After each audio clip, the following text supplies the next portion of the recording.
prenez place de façon à ce que nous puissions maintenir le rythme et surtout les horaires.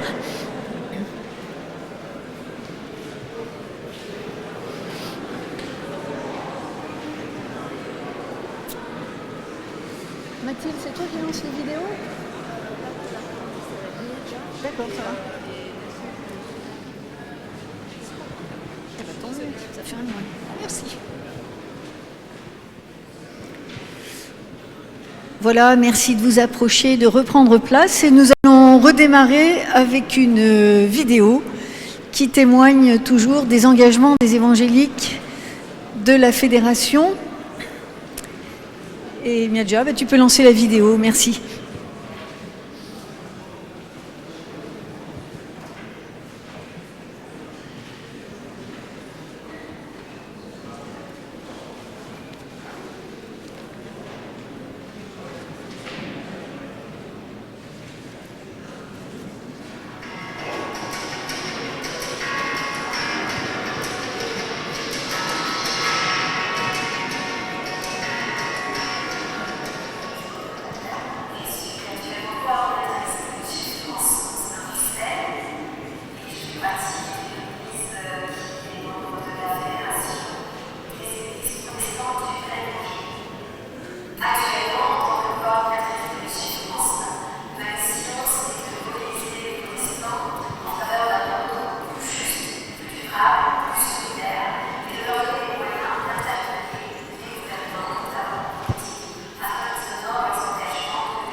Cette présentation des évangéliques de la Fédération, cette fois-ci plus sous l'angle théologique et international. Et nous prendrons un élément théologique avec Valérie Duval-Poujol sur le rapport à la Bible. Elle l'a formulé avec cette question: les évangéliques sont-ils tous fondamentalistes? Alors Valérie Duval-Poujol, vous la connaissez bien, elle est théologienne baptiste, vice-présidente de la Fédération protestante de France, elle est docteur en théologie et elle était, ça vous le savez peut-être moins, mais chef du projet pour la révision de la nouvelle traduction de la Bible en français courant qui est parue cette année. Et puis parmi ces livres, ça peut peut-être vous intéresser, vous le trouverez à la librairie, je vous signale celui-ci, 10 clés pour comprendre la Bible, En tout cas, merci Valérie d'avoir préparé cet aspect théologique qui nous concerne tous et de nous en montrer quelques spécificités. Merci beaucoup. Bonjour à chacune, à chacun. On va tester le PowerPoint par l'opération du Saint-Esprit et on va voir. Voilà, très bien. Suzanne de Dietrich, théologienne protestante, faisait le constat suivant. La Bible rassemble tous les protestants, elle nous unit jusqu'à ce que nous l'ouvrions, c'est-à-dire à condition que nous ne la lisions pas. Il est vrai que la Bible, tout en étant au cœur de la réforme, sola scriptura, est encore souvent une pomme de discorde entre chrétiens, et en particulier, je sais juste de quel est le Saint-Esprit avec moi, vous voyez, mais on y arrive, en particulier entre protestants au sein de la Fédération protestante de France, comme l'ont par exemple rappelé les débats sur la bénédiction de couples de personnes de même sexe. Pour que... Ah, pardon. Alors c'est moi. Ça, c'est la nouvelle français courant. Pour que un moteur d'unité qu'un frein au rapprochement entre protestants et plus largement entre chrétiens, il faut que nous nous connaissions mieux et que nous dépassions les clichés que nous avons les uns sur les autres. D'où cette intervention lors de ce colloque qui va essayer de répondre à plusieurs questions. Quelle est l'herméneutique des évangéliques de la FPF par rapport au fondamentalisme? Quelle herméneutique dont les évangéliques, et plus précisément des évangéliques de la FPF, où se situent les évangéliques de la FPF par rapport au fondamentalisme? Comment avancer ensemble autour de la question biblique dans le cadre fédératif? Je note d'emblée plusieurs difficultés pour faire cette présentation. On m'a accordé le créneau horaire sur la sieste. Pas de souci, si vous fermez les yeux, les évangéliques de la salle penseront que vous priez. Deuxième difficulté, comment parler des évangéliques comme s'il s'agissait d'un bloc uniforme, alors que nous connaissons tous l'incroyable diversité du monde évangélique, une véritable mosaïque, un magnifique kaléidoscope, certains diraient un beau Capharnaüm. Comment parler d'eux ? Même si l'écart est moins spectaculaire quand on se limite à l'échelon français au sein de la FPF, il reste une belle diversité d'approches. Troisième difficulté, l'absence de magistère évangélique qui définirait la vraie bonne herméneutique évangélique. C'est donc essentiellement par leur pratique qu'on parvient à identifier celle-ci, à laquelle s'ajoutent quelques textes jalons, comme la Déclaration de Lausanne et les écrits de théologiens évangéliques respectés. Mais aucun ne peut prétendre être le pape des évangéliques. Pour identifier comment les évangéliques de la FPF lisent, expliquent la Bible, commençons par interroger leur rapport au fondamentalisme, mot évidemment très piégé. A priori, vu le contexte actuel, personne n'aurait trop envie de se laisser décrire comme fondamentaliste. Pour répondre un peu à cette question un peu racoleuse, les évangéliques tous des fondamentalistes, tout dépend en fait de la définition qu'on donne du mot fondamentaliste. Je vous propose deux axes. Si fondamentaliste veut dire adhérer aux fondamentaux, à des croyances considérées fondamentales comme la résurrection du Christ, alors oui, les évangéliques, et notamment ceux de la FPF, sont fondamentalistes. Mais si fondamentaliste veut dire adhérer à un ensemble de croyances conservatrices du mouvement appelé fondamentalisme, mouvement isolationniste, anti-œcuménique, anti-intellectualiste, alors les évangéliques de la FPF s'en distinguent nettement et ne sont pas fondamentalistes du tout. Deuxième axe, si fondamentaliste veut dire adhérer à la croyance en l'inhérence, en l'infaillibilité des Écritures, la majorité des évangéliques sont fondamentalistes. Mais si fondamentaliste veut dire avoir seulement une lecture littérale de tous les textes bibliques, sans recours aux outils critiques, la majorité des évangéliques, et d'autant plus à la FPF, ne sont pas fondamentalistes. Reprenons ces axes. Comme le rappelle John Stott, théologien anglican reconnu comme référence théologique dans l'ensemble du monde évangélique, la foi évangélique n'est pas synonyme de fondamentalisme. Les deux mouvements ont une histoire distincte. Ils ont une histoire distincte et une connotation différente. Faisons donc un rappel sur ce terme très à la mode de fondamentalisme, et je m'appuierai sur l'analyse de Philippe Levallois et Daniel Brèche. Le terme fondamentalisme a été forgé en 1920 et adopté par un groupe de pasteurs et de théologiens de tendance évangélique issus de toutes les dénominations protestantes d'Amérique du Nord. Il avait alors un sens positif, s'appuyant sur une publication d'une douzaine d'ouvrages intitulés « The Fundamentals ». À ce moment-là, un grand nombre d'évangéliques se retrouvèrent dans cette appellation de fondamentalistes, dans le sens de retour aux fondamentaux. Donc, comme le résume le même John Stott, à l'origine, le mot fondamentalisme était un synonyme acceptable d'évangélisme. Il désignait alors quiconque croyait aux affirmations centrales de la foi chrétienne: l'autorité des Écritures, la divinité du Christ, son incarnation, sa naissance virginale, sa mort expiatoire, sa résurrection corporelle et son retour personnel. Dans ce sens, James Packer, théologien évangélique, pouvait écrire « fondamentaliste est le nom qu'on a donné au XXe siècle aux évangéliques, et être évangélique, c'est être fondamentaliste ». Mais ensuite, cette tendance est devenue un mouvement défendant un conservatisme strict, ce qui conduisit l'immense majorité des chrétiens évangéliques, du moins en Europe, à rejeter l'étiquette fondamentaliste, car ils se trouvèrent en désaccord sur de nombreux points importants. Du coup, demandons-nous, qu'est-ce qui différencie un fondamentaliste d'un évangélique ? Je reprendrai ici très succinctement, pour cette analyse, les mots et les conclusions de deux théologiens anglicans, John Stott et Gerald McDermott. Alors vous avez dans le tableau le détail, moi là je vais simplement vous dire les grands points, mais vous pourrez le retrouver dans une publication plus tard. La différence entre fondamentaliste dans la colonne de gauche et évangélique dans la colonne de droite, sur les sujets de la pensée humaine, de la Bible, et ça je vais le développer, du mouvement œcuménique, de la sissiparité, le fait d'être isolationniste, de se séparer, le monde, le rapport à la culture, les questions raciales, la mission, l'éthos de la foi chrétienne et l'espérance chrétienne. À la lumière de tous ces points, on voit bien la différence, on voit en quoi les évangéliques ne sont pas fondamentalistes. Deuxième axe de distinction sur infaillibilité et lecture littérale. Si fondamentaliste donc veut dire adhérer à la croyance en l'inhérence et l'infaillibilité des Écritures, alors oui, la majorité des évangéliques sont fondamentalistes. Mais je vous disais, ça ne veut pas dire absence d'outils critiques. Tentons de comprendre ces mots, ces gros mots d'infaillibilité, d'inhérence, à l'aide de textes évangéliques majeurs récents. Les évangéliques, je l'ai dit, n'ont pas de magistère, mais certains textes servent de repères, de jalons.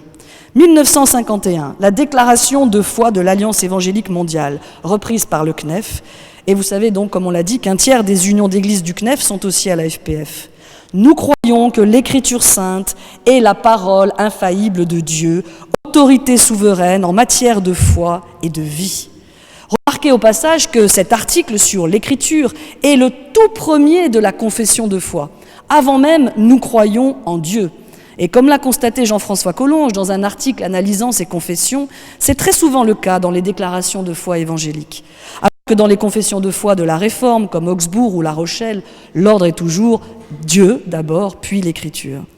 Autre exemple, le mouvement de Lausanne avec ses 3 textes, Déclaration de Lausanne en 1974, qui demeure encore aujourd'hui un texte de référence fondamental pour l'identité évangélique, Manifeste de Manille en 1989 et l'engagement du Cap en 2010. Lisons quelques extraits.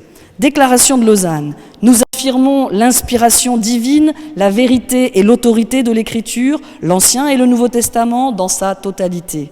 Il n'y a point d'erreur dans tout ce qu'elle affirme. Elle est la seule parole écrite de Dieu et l'unique règle infaillible de foi et de vie. Par elle, le Saint-Esprit continue à nous parler aujourd'hui. L'engagement du Cap, 2010. Nous aimons la Bible comme une épouse aime les lettres de son époux, non pour le papier qu'elles sont, mais pour la personne qui s'exprime par ces lettres.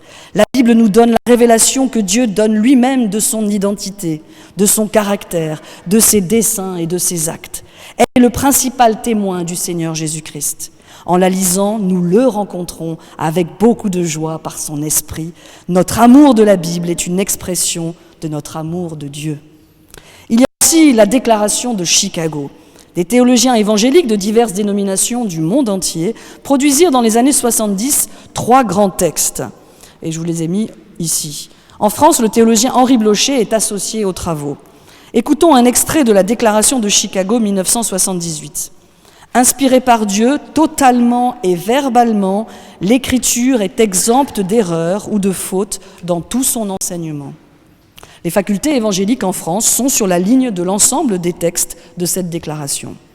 On résume souvent cette position avec deux termes qui méritent d'être explicités, car ils ont souvent été caricaturés. Infaillibilité, inhérence, même si leur exacte définition mériterait la journée entière, car ce sont des termes qui comprennent des nuances. Vous savez, un petit peu comme le mot laïcité, on aime bien, on commence à rajouter des adjectifs pour préciser ce que c'est. Eh bien, on aime bien parler d'inhérence complète, d'inhérence partielle, et je vous renvoie par exemple aux travaux de Millard Erickson. Infaillibilité. Qu'est-ce qu'on entend par infaillibilité? La pleine fiabilité des Écritures qui ne se trompent pas dans les originaux. Ce terme fut employé depuis longtemps, et puis on en a abusé, l'utilisant parfois de façon trop souple, et donc on l'a remplacé par le terme plus technique d'inhérence. Peut-être une autre différence serait que le mot infaillibilité est davantage anglais, le mot inhérence davantage américain. Certains auteurs comme John Stott préfèrent une formulation non négative de dire que la Bible est vraie, donc fiable.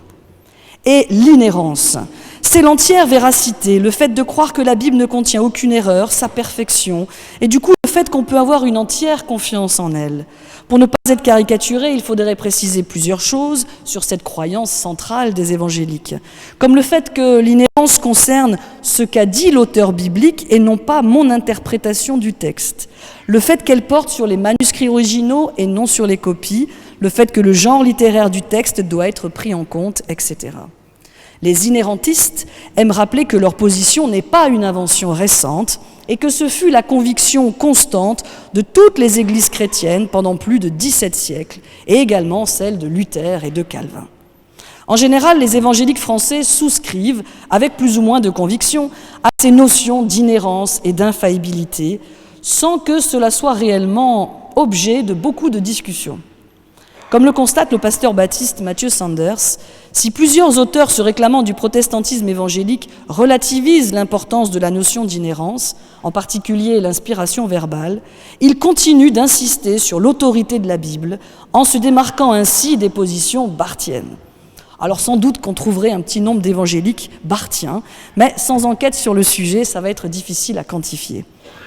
Toutefois, cet attachement à cette conception de l'écriture ne veut pas dire qu'ils adoptent une lecture littéraliste. Il y a de plus en plus d'évangéliques qui pratiquent une lecture critique, attachée à l'idée que l'aide de l'esprit ne dispense pas de l'effort du texte ou d'un travail exigeant sur le texte biblique. D'ailleurs, l'exégèse, l'herméneutique sont enseignés dans toutes les facultés évangéliques. De fait, parmi les spécialistes éminents de recherche biblique, on trouve des noms évangéliques, alors vous les avez peut-être dans vos bibliothèques, mais je vous ai mis leur couverture. On trouvera par ordre alphabétique et non par ordre d'importance. F.F. Bruce, Gordon Fee, Walter Kaiser, et puis deux archéologues, Kenneth Kitchen et Alan Millar. Pour confirmer cette attitude ouverte face à la Bible et non littéraliste, et si j'avais plus de temps, eh bien on pourrait regarder comment les évangéliques, en particulier français, acceptent d'utiliser la majorité des outils de l'exégèse tels que pratiqués dans d'autres milieux confessionnels, et même les outils de l'exégèse historico-critique.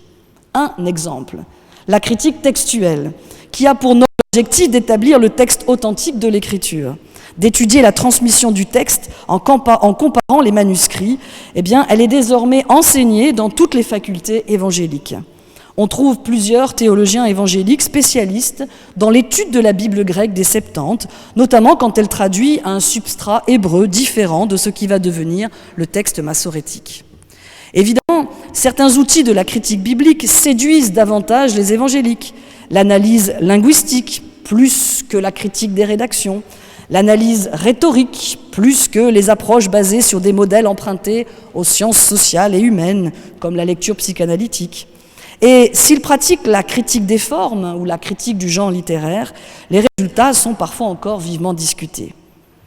Maintenant qu'on a identifié ce qu'il y avait et surtout ce qu'il n'y avait pas de fondamentalistes dans le rapport aux Écritures chez les évangéliques, voyons plus positivement ce qui caractérise leur herméneutique.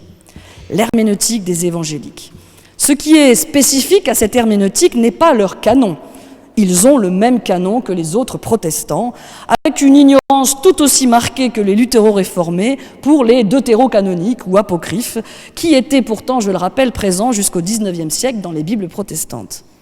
Peut-être vous dites-vous que ce qu'il y a de spécifique dans leur herméneutique, c'est la place centrale de la Bible, en particulier dans la piété personnelle des évangéliques, la quantité d'écritures lues.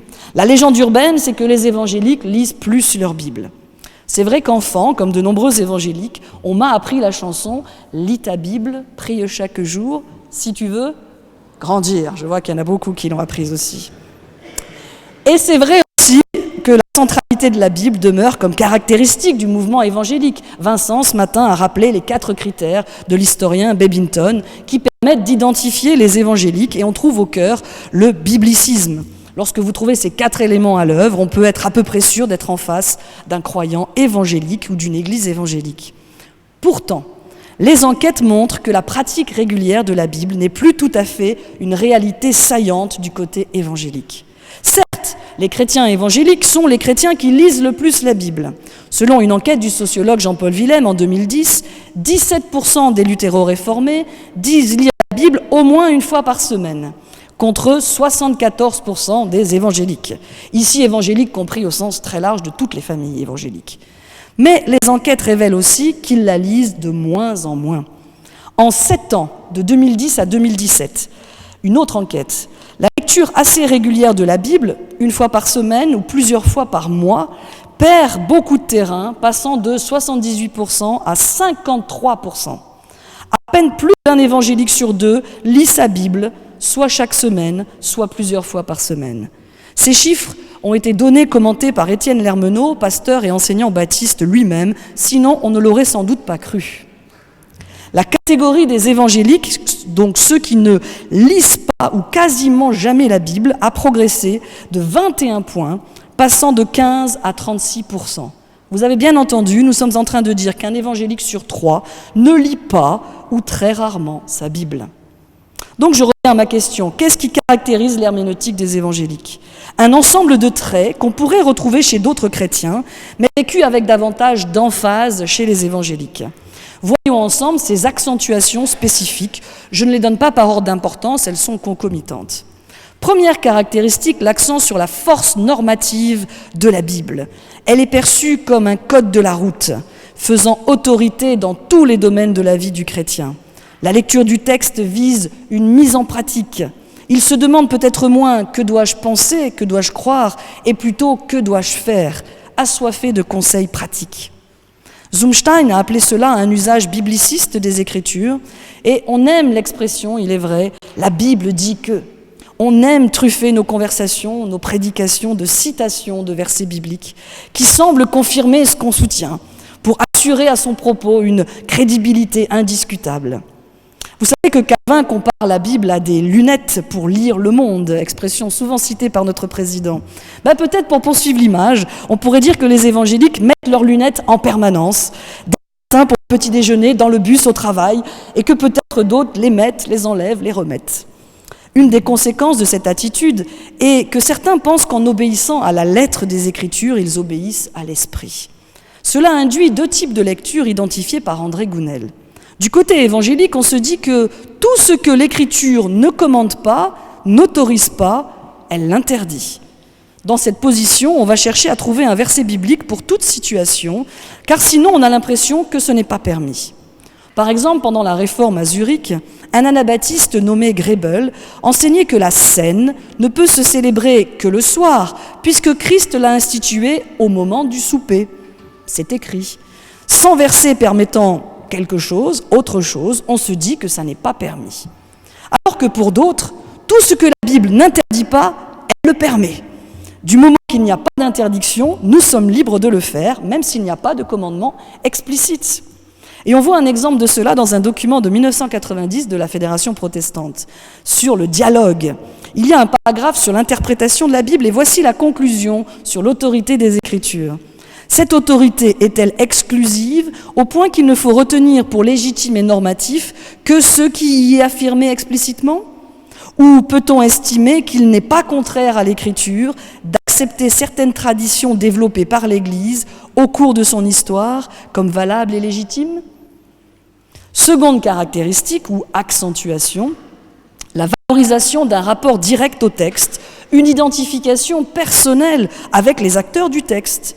Les évangéliques n'aiment pas beaucoup les médiations qui se placent entre eux et le récit biblique. Quand le texte texte dit que Jésus accomplit un miracle, les évangéliques le considèrent comme un fait et non pas une métaphore. Et ils s'attendent fortement à voir des miracles dans leur vie.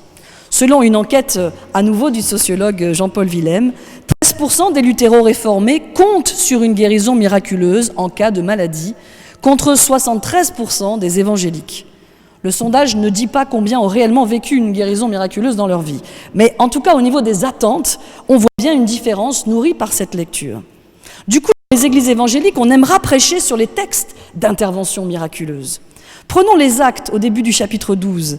Eh bien, on y voit que Pierre est délivré miraculeusement de prison, libéré. Mais au même moment, dans l'exact même chapitre, on voit que Jacques, le frère de Jean, est tué par l'épée. Les évangéliques ont davantage tendance à prêcher sur le premier récit, la libération de Pierre et comment Dieu délivre de toutes nos détresses. Et peut-être moins sur la mort de Jacques, sur les silences de Dieu, sur le fait que des personnes justes souffrent, meurent sans que la prière ait été exaucée. Dans le milieu évangélique, on dit souvent « parole de Dieu » pour parler de la Bible, dans des expressions très diverses. « Ouvrons la parole de Dieu »,« J'aime lire la parole de Dieu le matin au réveil avec mon café ». Ce que l'auteur biblique inspiré dit, Dieu me le dit. Parfois, on va jusqu'à confondre le logos du prologue de Jean avec la Bible elle-même. Au commencement était la parole. Vous connaissez ces paroles du début de l'évangile de Jean. Eh bien, on va dans certains milieux dire qu'il s'agit là de la Bible et non de Jésus-Christ. Si en général on ne va pas jusqu'à cette bibliolatrie, on aimera dire l'écriture est la parole de Dieu, ce qui n'exclut pas le besoin de l'interpréter et de l'aide de l'esprit. La force de cette attente vis-à-vis des Écritures, c'est de s'attendre à ce qu'elle ait quelque chose à dire aujourd'hui. Il est parfois reproché à l'exégèse historico-critique d'avoir très bien su tenir le texte biblique à distance, replacé dans son contexte, dans le passé. Mais le risque de certaines lectures est de ne pas répondre aux questions existentielles pour aujourd'hui. En quoi le texte me concerne? En quoi il me parle? Du côté évangélique, l'approche immédiate du texte repose sur le présupposé que celui-ci est un corps vivant, une parole vivante. Toutefois, le risque évident de cette approche, c'est de risquer d'oublier que nous ne sommes pas les premiers destinataires, d'avoir une lecture fusionnelle et donc subjective des Écritures. On risque alors de ne lire dans la Bible qu'une confirmation de ce que nous croyons déjà. Troisième caractéristique, le rapport à l'histoire. Pour les évangéliques, Dieu s'est révélé dans l'histoire et ils estiment donc que les textes bibliques sont très bien enracinés dans l'histoire en termes de fiabilité. On ne trouverait pas ou très peu d'évangéliques en France qui remettent en cause la naissance virginale du Christ, sa résurrection, ses miracles. Lazare est bel et bien ressuscité et la foule a bien été nourrie après le miracle des pains et des poissons. On pourrait avoir plus de débats sur l'historicité de l'épisode de Jonas dans le ventre du grand poisson, parabole ou histoire vraie. On débat aussi sur le noyau historique de Job, sur l'historicité de Monsieur Adam et Madame Ève ou les 6 jours de la création. Voici comment le résume l'enseignant évangélique Jules Marcel Nicolle. Il y a dans la Bible des textes qui indiscutablement s'inscrivent dans le cadre de l'histoire, comme la vie des patriarches, la sortie d'Égypte, les péripéties, la destinée d'Israël, par-dessus tout la naissance, la vie, la mort, la résurrection et l'ascension de notre Sauveur, la Pentecôte et les débuts de l'ère chrétienne. Si les événements relatés dans l'Écriture sur ces sujets ne se sont pas produits, celle-ci n'est pas crédible. Quatrième caractéristique, l'analogie des Écritures. Comme le rappelle le bibliste suisse Ulrich Lutz, qui nous a quittés le mois dernier, dans cette lecture, les rapports existants à l'intérieur de la Bible sont bien plus importants que tous les parallèles extérieurs à la Bible. On met beaucoup l'accent sur l'analogie des Écritures, sans tomber toutefois dans la parallélomanie. La croyance en la cohérence des Écritures pousse à identifier les différences entre les théologies des différents corpus, comme, je cite Mathieu Sanders à nouveau, des différences de sensibilité complémentaires, mais avec accord sur le fond. On ne voit pas dans les Écritures de contradictions majeures ni d'interprétations divergentes. Cinquième caractéristique, le rapport tradition-écriture. L'articulation entre les deux est un des facteurs expliquant qu'on n'ait pas la même herméneutique entre catholiques, protestants et orthodoxes, mais aussi au sein d'une même dénomination. Cette question a été très bien traitée dans de nombreux dialogues théologiques internationaux bilatéraux. Aujourd'hui, j'en citerai un en particulier, à tout hasard, le baptiste catholique, celui entre donc l'Alliance baptiste mondiale et l'Église catholique, où des clarifications très pertinentes ont été apportées des deux côtés pour éviter les clichés.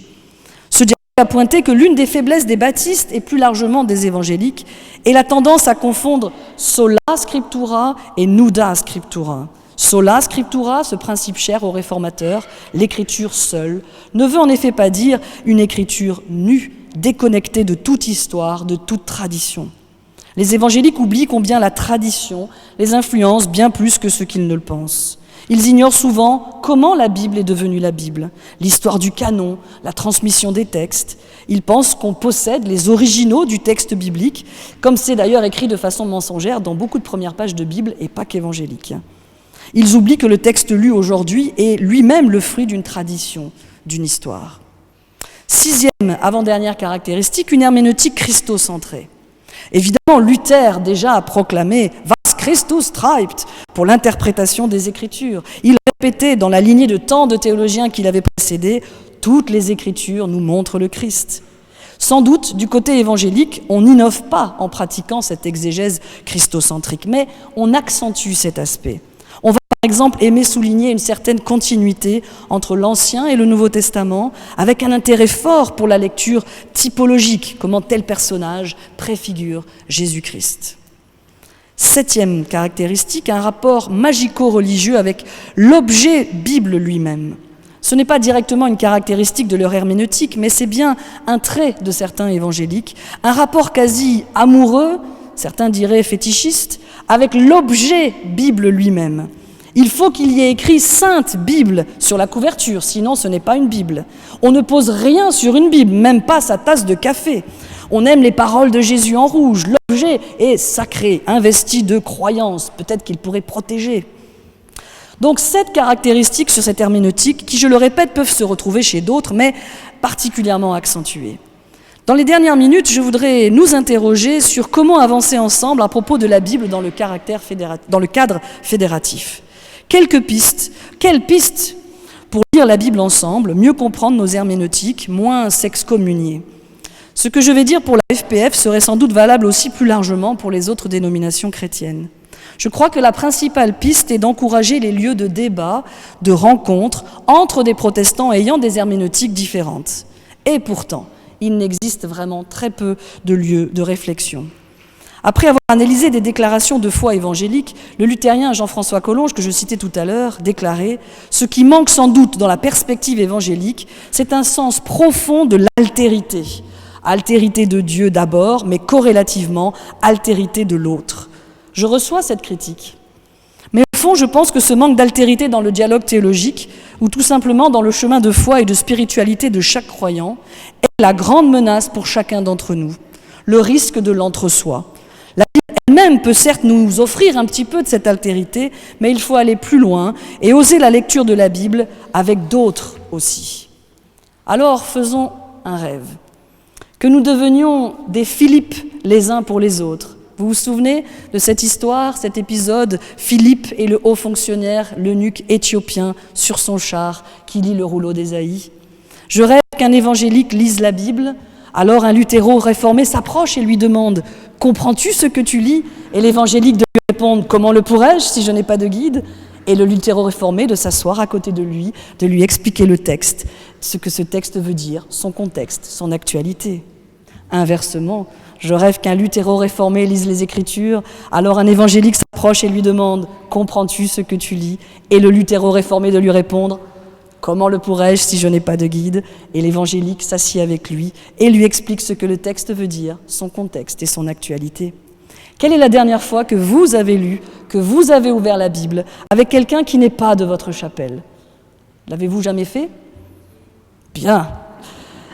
Perspective, on ne peut que se réjouir de l'initiative audacieuse des rendez-vous de la pensée protestante. Il s'agit de la rencontre de théologiens protestants de toute étiquette, France, Suisse, Belgique, adossés à toutes les facultés de théologie. Et le sujet de leur prochaine rencontre sera l'autorité des Écritures pour aujourd'hui. Enjeux et perspectives. Je peux vous assurer que les discussions sont déjà passionnantes. Rendez-vous le 26 juin prochain, nous serons reçus par la faculté de Vaux-sur-Seine. Un mot de conclusion.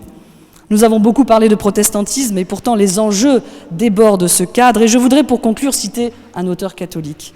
Il y a 50 ans, le grand théologien catholique Yves Congar, à l'occasion de la présentation de la traduction œcuménique de la Bible, ou plus précisément à ce moment-là de l'Épître aux Romains, à Sorbonne, en janvier 1967, déclara « Une grâce merveilleuse a été faite à notre siècle inquiet et inquiétant. La Bible redevient un chemin d'unité. » 50 ans plus tard, cela reste notre aspiration la plus chère. Je vous remercie.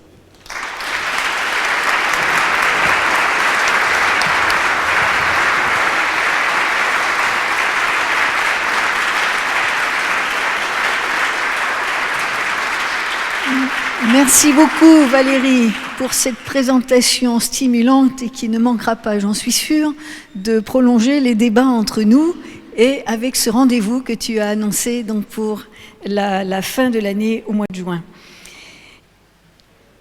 Eh bien, on continue notre rythme avec une nouvelle vidéo.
Alors nous poursuivons maintenant avec le pasteur Christian Krieger et c'est à lui que nous avons demandé de présenter, le titre ? Oui, l'approche l'altérité évangélique, approche institutionnelle d'un point de vue européen. C'est à Christian Krieger que nous l'avons demandé parce qu'il est non seulement président de l'Église protestante réformée d'Alsace-Lorraine, mais il est aussi président de la Conférence des Églises européennes. Il a été vice-président de la Fédération protestante de France et il a dirigé aussi avec Valérie Duval-Poujol ce grand travail sur le lien fédératif qui a donné lieu au document Un nouvel élan pour la Fédération protestante de France que vous avez reçu tous aujourd'hui. Alors je remercie vivement Christian, que je cherche du regard. Voilà, il est là. Et je te remercie. Oui, là c'est le coup de stress de l'animateur. Et je te remercie vivement de nous consacrer ce temps. On sait que tu as un emploi du temps très très chargé, mais merci d'avoir pris ce moment avec nous. C'est important et ton regard est aussi particulièrement important. Merci. Voilà, bonjour tout le monde. Je voudrais peut-être tout d'abord vous remercier de m'avoir invité. Il m'est toujours difficile de refuser une invitation, notamment à Valérie, avec qui j'ai pu travailler sur le lien fédératif. Donc je viens vers vous cet après-midi avec beaucoup de joie et je suis honoré d'être là. En fait, je suis honoré parce que je ne suis pas un spécialiste de la question évangélique, ni un fin connaisseur des évangéliques en Europe. Et il m'a été proposé d'aborder la place des évangéliques au niveau européen dans ce concert des institutions ecclésiales présentes, enfin qui essaient d'agir publiquement sur le vieux continent. Et partant de là, de mettre en exergue la spécificité de la FPF, son unicité. Je fais cela à partir du point de vue qui est le mien, de président de la Conférence des Églises européennes. Je vais donc partager avec vous le narratif d'un certain nombre d'éléments d'analyse dont je dispose et qui me permet d'esquisser le contour du paysage qu'offre la structuration institutionnelle du christianisme au niveau européen et les places qui tiennent les évangéliques. L'objet de mon propos sera en quelque sorte d'élargir notre horizon et porter notre regard sur les réalités ecclésiales européennes pour éclairer en retour notre manière d'apprécier la situation des protestants en France. De nous décentrer, si vous voulez, pour voir le protestantisme français par le truchement, Monsieur le Président, par le truchement d'un horizon plus large. Et pour ce faire, je vous propose de vous présenter, c'est mon premier point, succinctement les instances chrétiennes européennes. Ensuite, je vous présenterai l'Alliance évangélique européenne. Puis j'aborderai les modalités de leur action de plaidoyer auprès des institutions européennes. Troisième point. Et je conclurai par quelques remarques relatives à la fédération au regard de ce contexte. Alors, la présence chrétienne au niveau européen, la structuration des églises a abouti à, un sacré millefeuille institutionnel d'organisations qui disposent chacune d'une identité forgée par leur histoire ou son histoire, ses spécificités, ses finalités. Certaines sont confessionnelles, d'autres œcuméniques. Certaines ont pour vocation d'approfondir le lien de communion entre leurs membres. D'autres sont profilées pour l'action auprès d'instances européennes. Certaines sont structurées comme un réseau, mettant en commun les ressources de leurs membres. D'autres disposent de bureaux et d'un personnel permanent à même de produire des services pour leurs membres. Certaines concentrent leur action au niveau de l'Union européenne, d'autres agissent sur l'ensemble du continent de l'Oural à l'Atlantique. Croqueu, CCEE, SEPE, AEE, CEC, COMECE, la multiplicité des sigles est déroutante pour plus d'un. Alors permettez-moi rapidement de les situer avant de venir à l'Alliance évangélique en Europe. L'Église catholique créée en 1971 le Conseil des conférences épiscopales d'Europe, la CEE. Ce dernier réunit les présidents des 33 conférences épiscopales d'Europe, au sens géographique du terme, donc de l'Islande à la Russie, et a principalement une vocation pastorale, celle de parvenir à une communication et à une coopération plus étroite entre les évêques et les conférences épiscopales européennes pour promouvoir et inspirer la nouvelle évangélisation dans le contexte européen. mission pastorale. Cette CCEE n'est pas à confondre avec la Commission des épiscopats de la Communauté européenne, la COMEC. Cette dernière a été créée en 1980 et met en œuvre le dialogue dans le cadre de l'article 17 du traité de fonctionnement de l'Union européenne entre les évêques catholiques des pays de l'Union européenne et les institutions européennes de l'autre côté. Côté protestant, la signature de la Concorde de Leuenberg en 1973, aboutissant à l'affirmation d'une communion ecclésiale entre les églises luthériennes et réformées, a donné lieu à la création de la communion des églises protestantes en Europe, la CEPE. Jusqu'à la première décennie du XXIe siècle, la CEPE a principalement consacré ses travaux, au moyen d'un exigeant travail théologique, à l'approfondissement de la notion de communion. Ce faisant, la CEPE cherchait à promouvoir le modèle œcuménique du consensus différencié et de la diversité réconciliée. Plus récemment, la CEPE a intégré dans ses objectifs de travaux des questions éthiques et sociales, ainsi que des dialogues œcuméniques, notamment avec l'Église catholique et l'Église anglicane. En 2010, les Églises orthodoxes européennes ont constitué le comité des représentants des Églises orthodoxes auprès de l'Union européenne, la CROCEO. Son objet est de faciliter la coopération de ses membres dans leur travail de plaidoyer auprès des institutions européennes bruxelloises. Mentionnons enfin le diocèse, le Diocese in Europe de la Church of England, basé lui-même à Bruxelles. Ce dernier gère et accompagne les communautés anglicanes sur l'ensemble du territoire du continent européen. Et je passe maintenant au versant œcuménique de ces organisations. C'est la CEC, la Conférence des Églises européennes. Elle est fondée en 1959.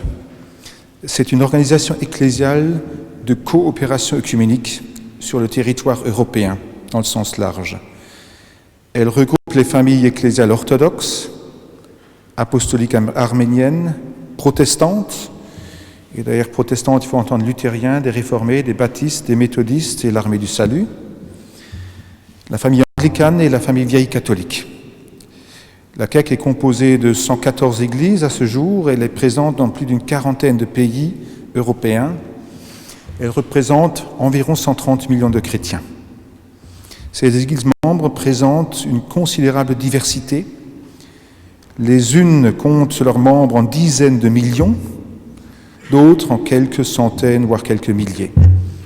Les unes sont sociologiquement en position majoritaire, d'autres sont minoritaires, voire ultra-minoritaires. Leur statut des relations avec l'État couvre tout le spectre de la séparation radicale de l'Église et de l'État jusqu'à l'Église d'État. À son origine, la CEC a pour vocation d'être un instrument de solidarité et de coopération ecclésiale par-delà le rideau de fer, et jusqu'à aujourd'hui, elle porte de ce fait une attention particulière à l'éthique de la paix et de la réconciliation. Elle dispose d'un bureau à Bruxelles et d'un bureau à Strasbourg pour faire entendre la voix des Églises auprès des institutions européennes, notamment l'Union européenne, mais aussi le Conseil de l'Europe et la Cour européenne des droits de l'homme qui ont leur siège à Strasbourg. Une équipe d'une petite dizaine de personnes mobilisant les ressources des Églises membres travaille sur de nombreuses thématiques liées aux questions d'éthique sociale et sociétale, notamment les droits de l'homme, la justice climatique, la bioéthique, les nouvelles technologies, les migrations, les évolutions du monde du travail, la justice sociale, etc. Enfin, elle porte une attention particulière aux défis auxquels est confronté le projet européen actuellement, notamment cette défiance du système démocratique et les montées pan-européennes de l'euroscepticisme, des néonationalismes et des populismes. D'où le mot d'ordre de la mandature qui est en cours, Together in Hope and Witness, ensemble témoins d'espérance. J'en viens à mon second point. Je sais que c'est peut-être un peu dense de rentrer dans tout ça. L'Alliance évangélique européenne. Alors très curieusement, j'ai découvert que c'était la plus ancienne de ces institutions européennes, la première en date de ces organisations ecclésiales européennes. Elle est fondée en 1950 et elle trouve ses origines dans l'Alliance évangélique mondiale, elle-même créée en 1846, dont elle est membre. L'Alliance évangélique européenne rassemble les alliances évangéliques nationales ainsi que de nombreuses agences missionnaires pan-européennes. Elle existe pour favoriser l'unité et l'identité évangélique et fournir une voie et une plateforme, on a entendu le mot plateforme plusieurs fois aujourd'hui, une voie et une plateforme aux chrétiens évangéliques en Europe.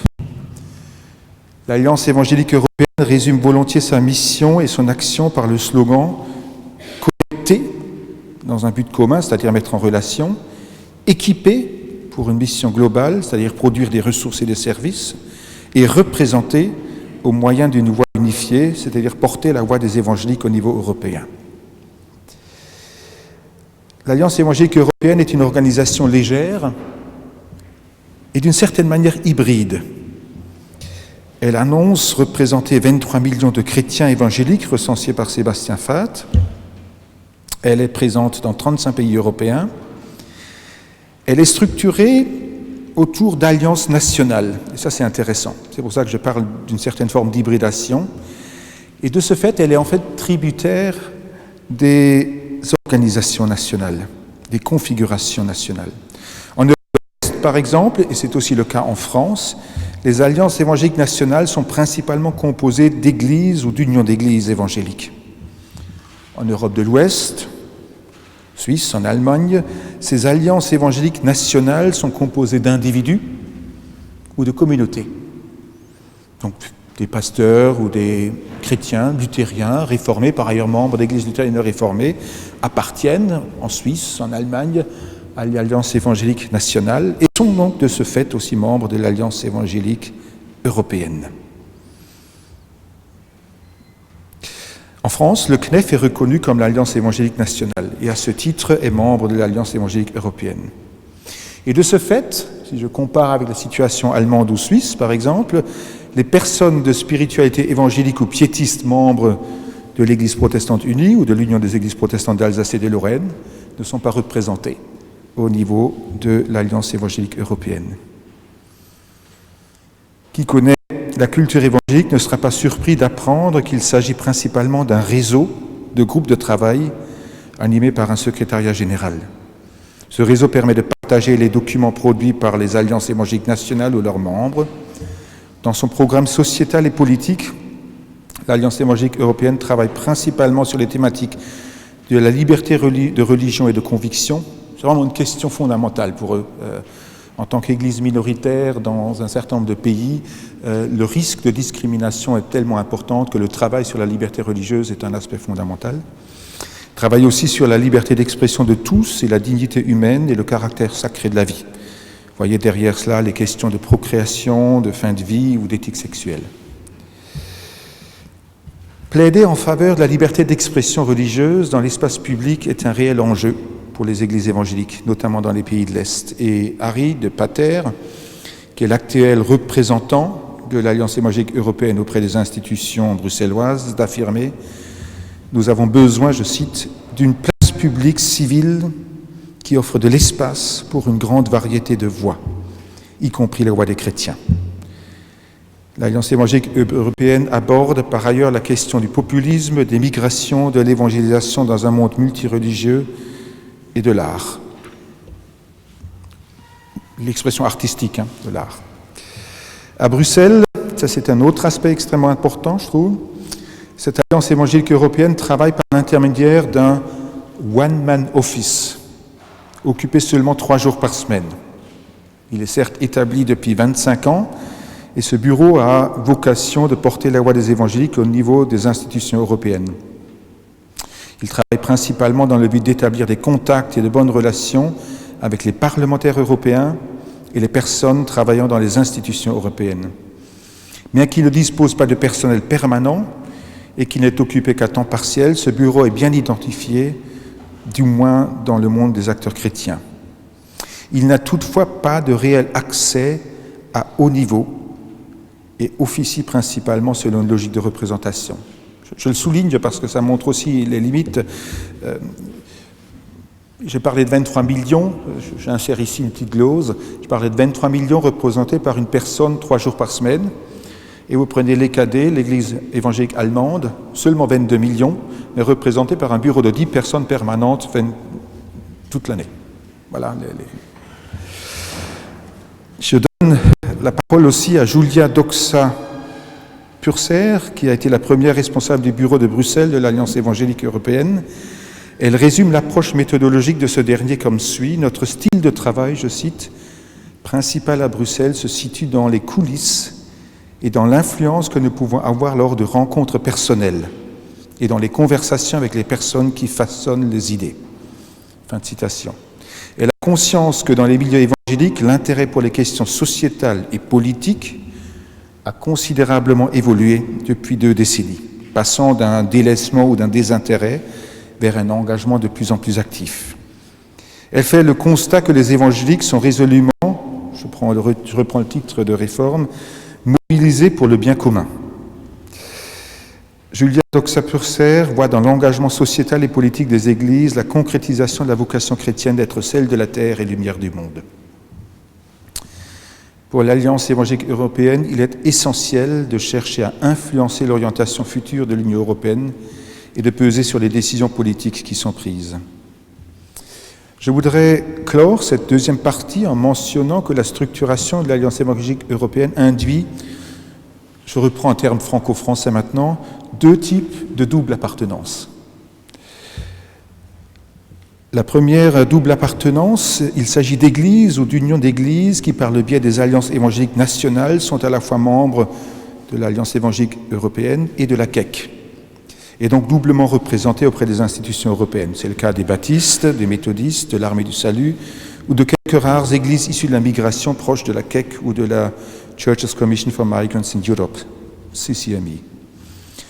Et l'autre double appartenance est celle de personnes évangéliques ou de paroisses membres à titre individuel de l'Alliance évangélique nationale, et de ce fait aussi de l'évangélique européenne, alors que par ailleurs, ces mêmes personnes ou ces mêmes paroisses sont également membres d'une église luthérienne ou réformée, comme c'est le cas en Suisse ou en Allemagne.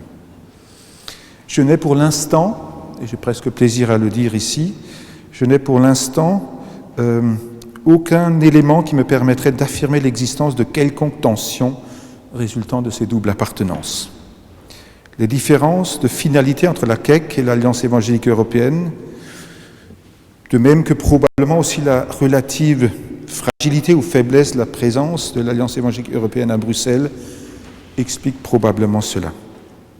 En effet, l'Alliance évangélique européenne se comprend non pas comme une fédération ou une organisation de coopération, mais bien d'abord comme une fraternité de prière et de lecture de la Bible, avec une sensibilité particulière pour la question de l'évangélisation et du service diaconal. J'en arrive à mon 3e point, j'ai le temps d'y aller ? Oui. Action des chrétiens au niveau européen. Alors, j'ai tenu à mettre ce point dans mon approche parce que c'est un peu surprenant pour les Français. Je vous extrais de la laïcité à la française pour me mettre dans un tout autre monde et j'aimerais bien partager les questionnements que j'ai moi-même à ce sujet avec vous. Donc, premièrement, le cadre de ce dialogue des religions avec l'Union européenne. Le principe d'un dialogue des religions, ainsi que celui des organisations philosophiques et non confessionnelles avec l'Union européenne, a été institutionnalisé.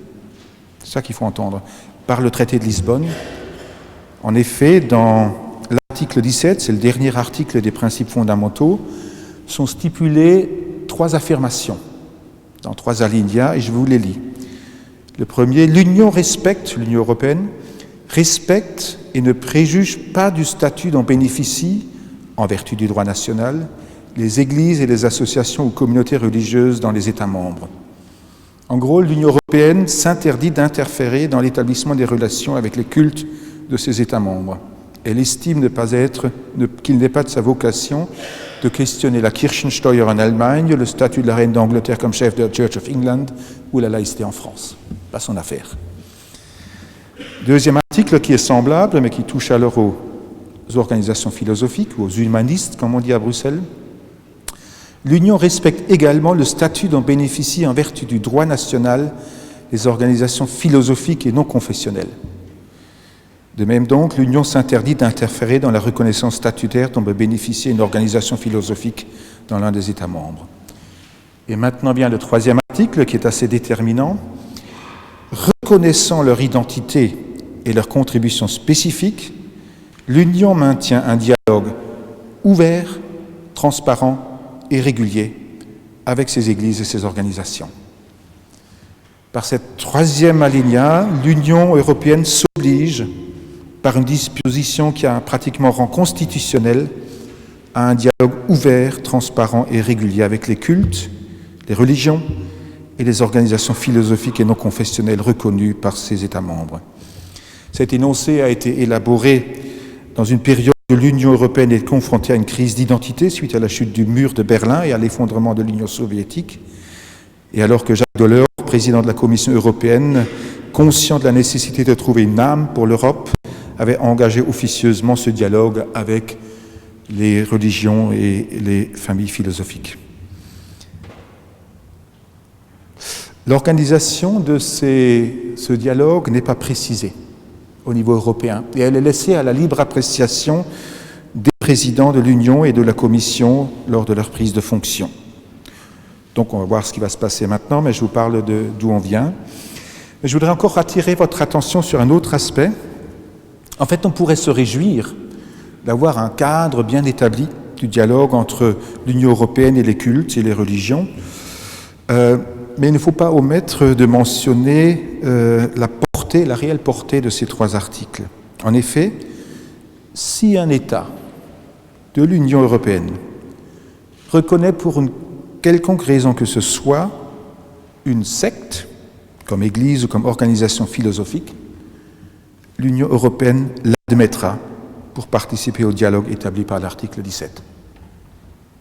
De droit.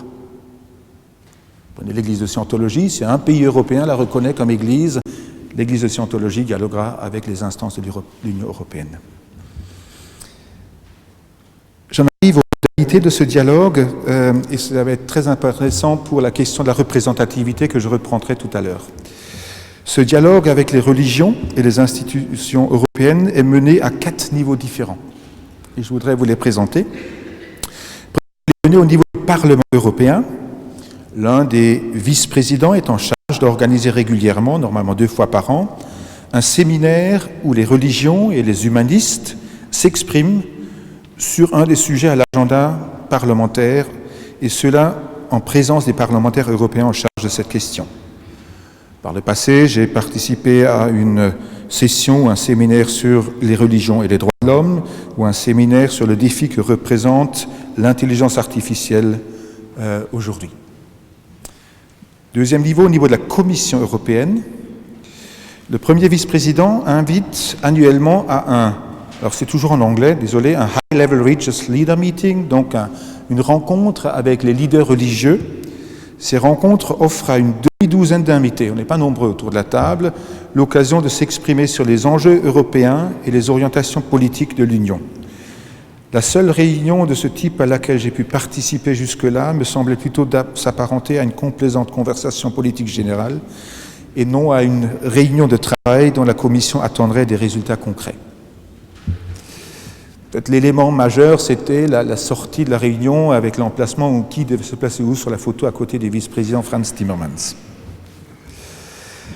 Le troisième niveau, c'est la présidence de l'Union européenne. Vous savez que l'Union européenne est présidée à tour de rôle par les États membres pour une période de 6 mois. À chaque prise de fonction, le gouvernement du pays qui va présider établit un document énonçant les priorités. La CEC et la COMECE, donc notre homologue catholique, analysent ces orientations et rencontrent normalement le Premier ministre ou le ministre des Affaires étrangères pour débattre de ces orientations et formuler leurs remarques.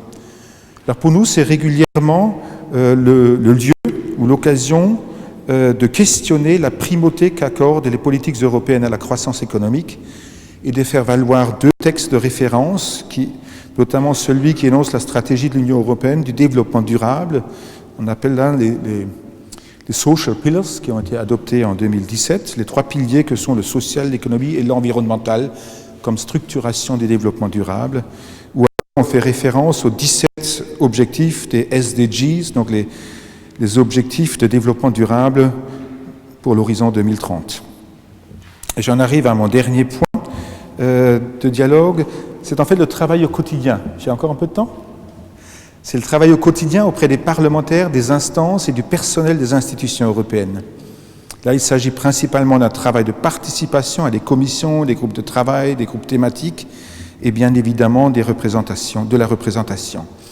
Et c'est souvent à ce niveau que s'effectue le travail le plus prometteur ou le plus efficace, bien qu'il se réalise dans le concert des 30 000 lobbyistes établis à Bruxelles. 30 000 lobbyistes établis à Bruxelles. Constatant la structuration du dialogue avec les religions au niveau européen, j'en arrive à la conclusion de ce point, je m'interroge régulièrement sur la pertinence de ce permanent débat qu'occasionne la laïcité en France. Parfois l'impression que nous perdons plus de temps à discuter les modalités du dialogue qu'à consacrer de l'énergie à la consultation ou à la concertation sur les sujets de fond. Mentionnons enfin que l'Alliance évangélique européenne participe à ce dialogue ouvert, transparent et régulier avec les religions, principalement au 4e niveau, au niveau du quotidien, du travail avec les commissions, avec les parlementaires, etc. Elle le fait toutefois de manière limitée, ne disposant pas de ressources humaines ni d'experts présents et bien implantés à Bruxelles. J'en viens à mon dernier point, j'en ai encore pour 3-4 minutes. La commande qui m'a été faite est celle de revenir à partir de l'analyse que je peux faire au niveau de l'action des organisations chrétiennes en Europe auprès des institutions européennes vers les réalités de la Fédération protestante de France. Alors certes, comparaison n'est pas raison, mais le cadre de la laïcité à la française et les débats qu'il suscite est bien loin de l'article 17 du traité de fonctionnement de l'Union européenne. Si le spectre œcuménique de la CEC dépasse largement celui du protestantisme français, il n'en demeure pas moins vrai qu'un certain nombre de questions se posent de manière analogue. J'aborderai 3 aspects de cette question de la représentativité. Alors, le premier aspect, c'est une représentativité large. L'unicité de la FPF réside dans le fait de représenter le protestantisme français dans toute sa diversité. Et à ce titre, la FPF n'a pas son semblable au niveau européen. Disposer d'une instance fédérative qui a vocation d'assumer une mission de représentativité commune auprès des pouvoirs publics et de défendre les intérêts communs d'une famille confessionnelle couvrant un large spectre de sensibilités théologiques et spirituelles est un atout considérable. La CEC connaît en son sein quelques membres qui peinent à confier leur représentativité auprès des institutions européennes à la CEC, donc à l'organisation œcuménique dont ils sont pourtant membres. De leur point de vue, je parle des orthodoxes, personne d'autre qu'eux-mêmes ne saurait pertinemment faire valoir leur point de vue. Force est de constater que les autorités politiques veulent rencontrer des instances largement représentatives. Plus cette représentativité est large, plus le dialogue s'établit à un haut niveau. Et à contrario, plus cette représentativité est faible et diluée, plus le dialogue a tendance à s'établir à un niveau inférieur.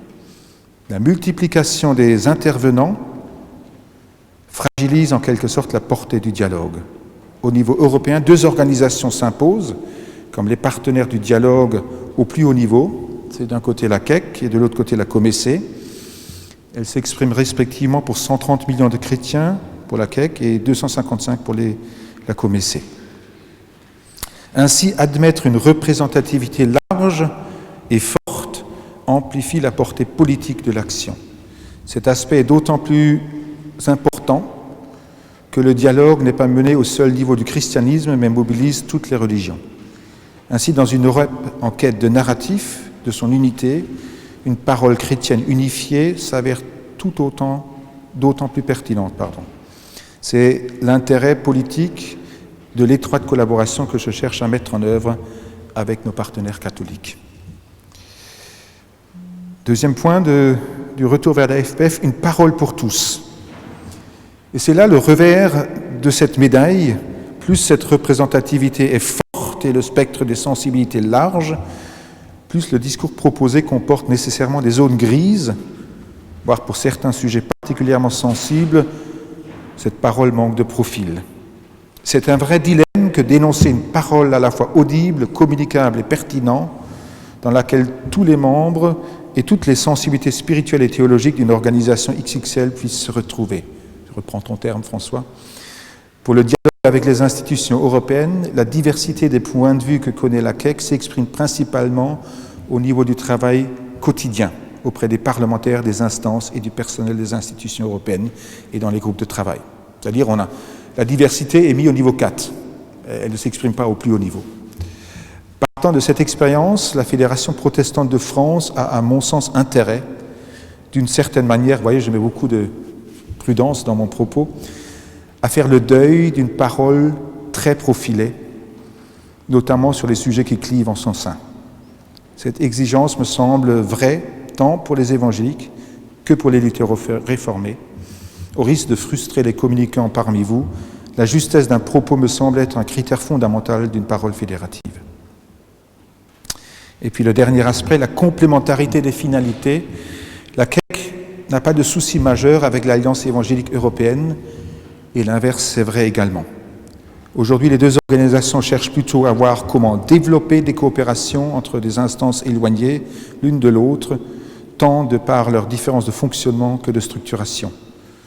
L'absence de prétention de représentation au plus haut niveau politique de la part de l'Alliance évangélique européenne y est assurément pour quelque chose. De ce fait, l'accomplissement des missions réalisées par les deux organisations s'effectue dans une logique de complémentarité, parfois en collaboration, en soutien, parfois ou souvent encore dans des lieux différents parce que nous agissons dans des milieux ou des réseaux qui ne se recouvrent pas nécessairement. J'en arrive à ma conclusion. Considérer l'horizon ecclésial européen amène à porter un regard renouvelé sur les réalités et les problématiques franco-françaises et protestanto-protestantes. L'examiner, cette situation européenne, invite à aborder avec lucidité la question de la représentativité et le dialogue avec les autorités publiques. Le large spectre de sensibilité théologique et ecclésiale et spirituelle interne de la Fédération est à ce titre un atout considérable pour la portée de sa parole et la défense des intérêts du protestantisme français. L'existence d'organisations porteurs de sensibilité particulière n'est pas un problème en soi, on parle du CNEF, de la CPLR, etc., tant que les finalités sont définies de manière complémentaire et qu'on le mesure ensemble où réside l'intérêt général du protestantisme. Je ne puis donc que conclure avec cette phrase que beaucoup ont prononcée avec moi: si la FPF n'existait pas, il faudrait l'inventer. Merci.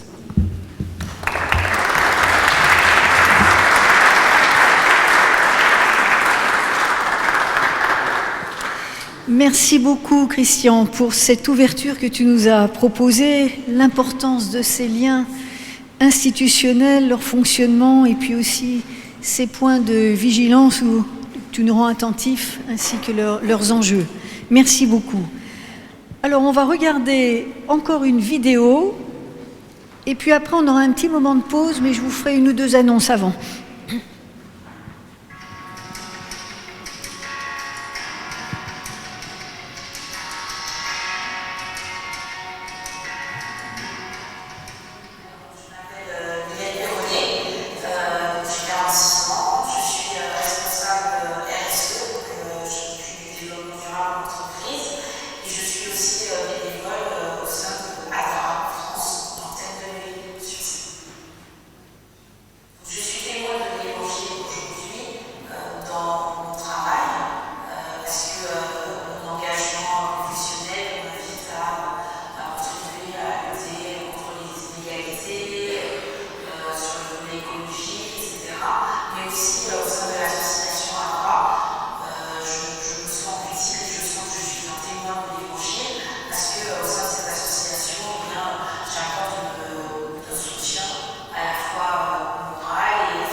Organisons aussi des maraudes, donc contre la porte de Champéret et la gare de Lyon.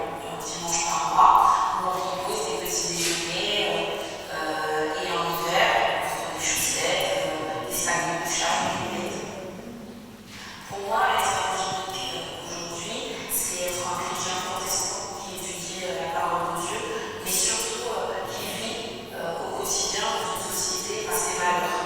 Et personnellement, je trouve que être un chrétien évangélique, c'est une chance formidable parce que dans une société, la société dans laquelle on vit, qui est toute nataliste, on apporte cette touche d'espérance par notre vécu. Et puis en plus, dans ce que l'on lit et qu'on voit dans la parole de Dieu, et bien ça me conforte dans les choix. Par exemple, au niveau de l'alimentation, au niveau des choix écologiques, on parle d'agriculture maintenant, on revient à la permaculture. Alors c'est des choses qu'il y avait avant, donc ça me donne encore plus foi dans mes convictions chrétiennes dans la société dans laquelle on vit. C'est comme ça que je le partage avec les autres. Les relations avec la FPF, je les vois beaucoup en fait sur le terrain local.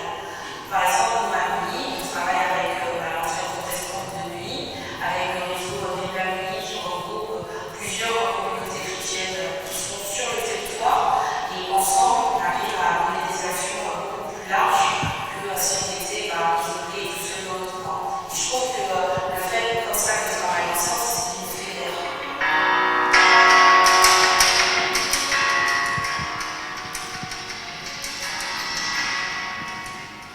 Voilà, je vais vous proposer 20 minutes de pause à ma montre. Il paraît que je n'ai pas la même heure que tout le monde, mais 20 minutes, donc on fera un petit rappel avec une vidéo.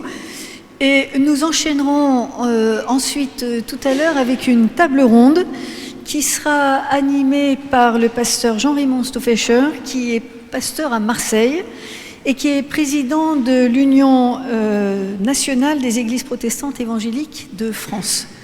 Voilà, donc je vais aussi, avant que vous preniez... Non, le président me fait non, alors moi j'exécute. Voilà, c'est bien, vous avez 20 minutes de pause. Et on redémarre après avec une vidéo, donc quand je vous appelle, redémarrez pour qu'on ait vraiment ce temps pour la table ronde qui est aussi important. Merci.